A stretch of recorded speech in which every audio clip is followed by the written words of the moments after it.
আর হাত ধরে যাচ্ছে ওই জন্য, হাত চাললে ও ছাড়বে নাকি? বলো হাত ছেড়ে দাও, হাতটা ছাড় ছাড়, বলো হাত ছেড়ে দাও। ছাড় দেখি কি করে।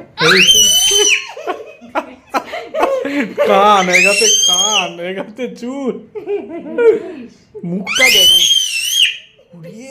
বাবা ওর মুখটা দেখো। ধরে মাথা তুলে দেখবে, বুঝতে পারছিস? এটা হচ্ছে ধান্দা। কি করছো মাম? তো স্কুলে রোজ ওর নামে কমপ্লেন আসবে, রোজ। তাই মিহি?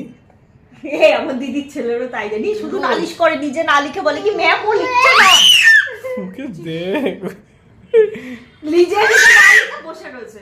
ওর শুধু ভিডিও আসে, ও লেখে না, বসে থাকে। আমার মা, ইস, ইস। আরে আরে আরে আরে আরে কান খাবে।